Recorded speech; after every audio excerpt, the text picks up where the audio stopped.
Boa tarde, quarto ano, tudo bem com vocês? Espero que esteja tudo 100%.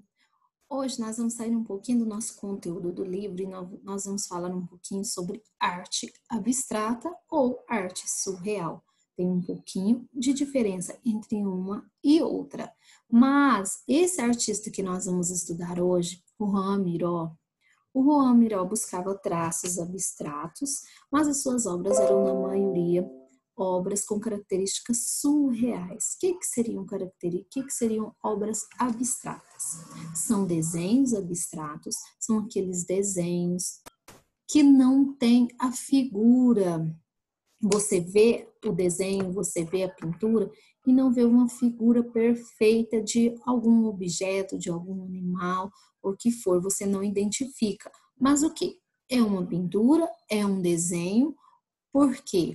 Porque possui linhas, traços, texturas, cores, e tudo isso pode ser identificado sentimentos e ideias do artista. Não é só por não ser algo figurativo, algo que tem uma figura em si ali, que ela não é uma obra de arte. Desde o momento que ela tenha linhas, figuras, linhas, texturas, contornos, cores, ela é considerada uma obra de arte. Já as obras de Juan Miró, ele trabalhou bastante o abstracionismo e com o tempo ele partiu para o surreal. Ele misturou as suas obras abstratas com algo surreal e começou a fazer traços figurativos dentro das suas obras, traços que nós podemos identificar. Vamos lá que eu quero compartilhar com vocês, as obras dele, para vocês entenderem ainda mais sobre Juan Miró.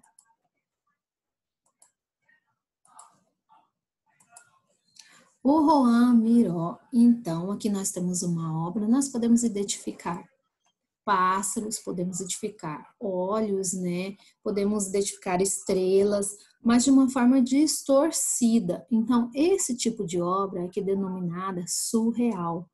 Ela tem características abstratas, distorcidas, não são figuras específicas, mas nós podemos identificar mesmo que sejam distorcidas, por isso que é uma obra surreal.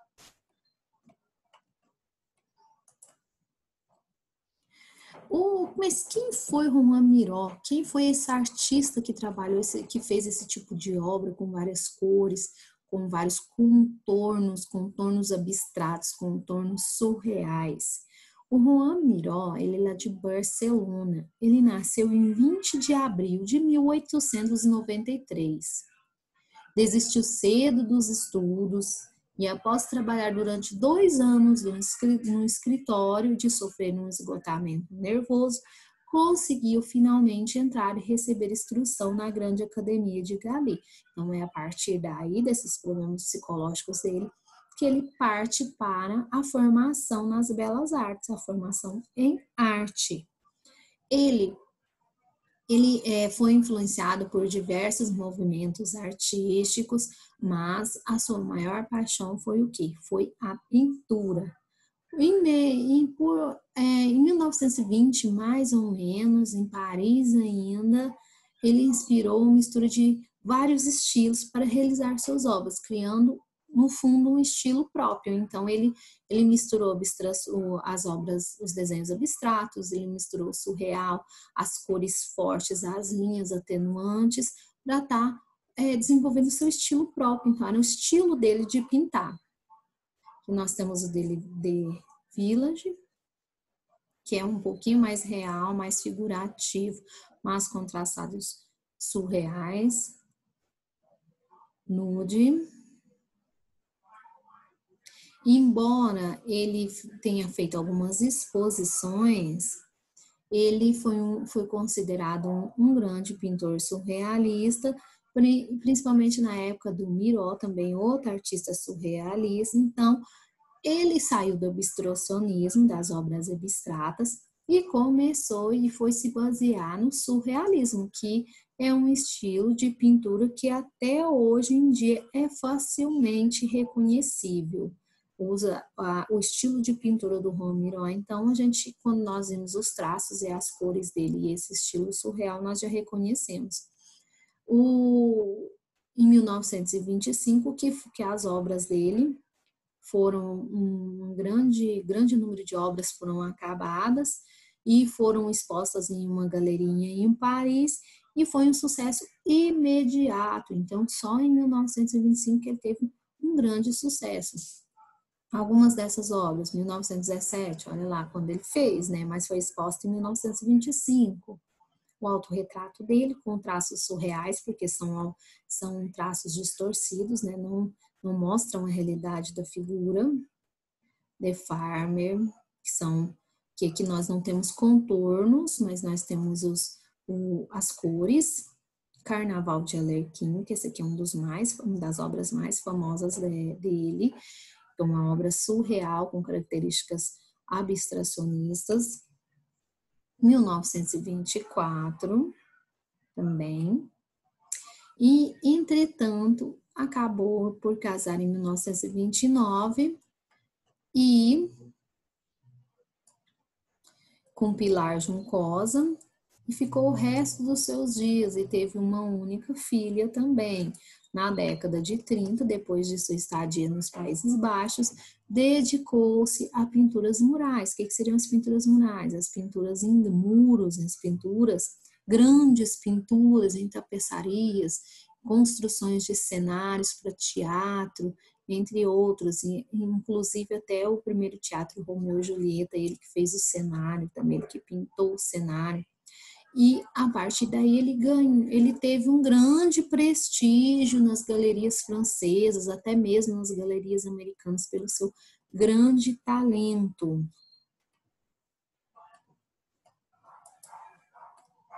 Depois dessa época, o Miró voltou também, ele continuou pintando. Depois de ter feito vários tipos de cenários, ele continuou pintando com a nova alegria, com cores nas suas obras também, mas com uma forma abstrata de esperança. Então, ele trabalhou mais ainda o abstracionismo. Pode-se dizer que desenhos figurativos para Miró passou longe, tá, gente? Foi neste ano que o pintor produziu sua obra mais aclamada, a obra mais famosa, que foi Números e Constelações em Amor com uma Mulher. O seu patrimônio já era conhecido mundialmente, era riquíssimo nessa época por causa das suas grandes obras. Em 1944, iniciou seu trabalho de escultura em cerâmica também. Então, vocês podem ver a abrangência do Juan Miró. Desde pinturas murais, pinturas em grandes prédios, cenários de teatro, obras, telas e agora também cerâmicas também, esculturas em cerâmicas. E aqui nós temos uma obra dele, Metamorfose, que mostra a transformação, né? Transformação da moda, transformação do nosso dia a dia. Números e Constelação em Amor, com uma mulher. Aqui nós temos a obra mais famosa dele. Vocês podem ver que os traços dele são bem delicados, né? Mais traços delicados e com contornos pretos. E Jardim também. Essa aqui também teve um grande espaço dentro das galerias de arte.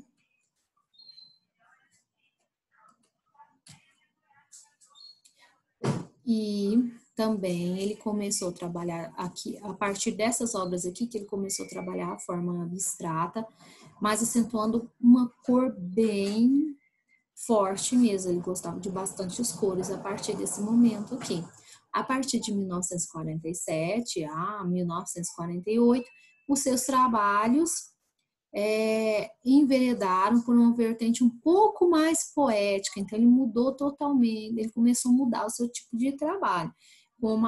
Ele ficou mais espontâneo, mas nunca abandonou a técnica de desenho abstrato e de desenho figurativo, ok?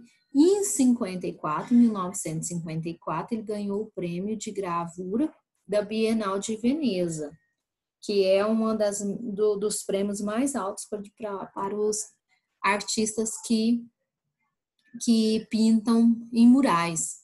Foi uma pintura que ele fez num edifício em Paris, que realizou no edifício da Unesco em Paris. Então, ele fez uma pintura muito grande, com detalhes e formas bem acentuadas, que deu a ele um prêmio. Aqui nós temos esculturas dele, traçando figuras abstratas e surreais. Pode-se ver isso aqui como uma figura surreal. Por quê? Porque você vê os membros inferiores, né, da pessoa, as pernas, mas o restante não tem a mesma ligação com o corpo, né? Então é por isso que é considerada surreal. Mais esculturas. Pintura de mural, aqui é uma pintura num prédio, né? Em 66, viajou até o Japão, cuja arte nacional fascinou e influenciou até o final da sua vida. Então, ficou conhecido no mundo inteiro. Nos seus últimos anos, de volta a Paris, saiu do Japão, voltou para Paris, conseguiu captar aquele estilo que só ele tinha. Então, ele continuou pintando com seu próprio estilo. O artista morreu em 25 de dezembro de 1983. E suas obras são ainda hoje alvo de grandes discussões. E algumas das suas obras, alguns dos seus quadros chegam a valer milhões de euros, não é nem dólares, são euros, gente, é muito dinheiro. Então, pessoal, olha só. Por isso que nós precisamos falar de nós precisamos parar um pouquinho do conteúdo do nosso livro, falar de alguns artistas, da importância de alguns artistas, começarmos a conhecê-los um pouquinho mais e suas técnicas de pintura. Na nossa live, nós vamos fazer essa atividade aqui, que é fazer uma obra abstrata, criar uma obra abstrata e apresentar na aula, embasado nas obras abstratas de Joan Miró. Mas quem não tem oportunidade de estar participando da nossa aula síncrona, na nossa live, vocês vão fazer em casa e podem me enviar, por favor, tá bom? E vão fazendo tudo no caderno, não se esqueçam de colocar o título, a data, o título aí, Obras Abstratas de Joan Miró, tá bom? Então, vamos lá. Adorei falar com vocês sobre Joan Miró e apresentar para vocês as figuras abstratas e surreais, tá bom? Beijo para todos e até mais.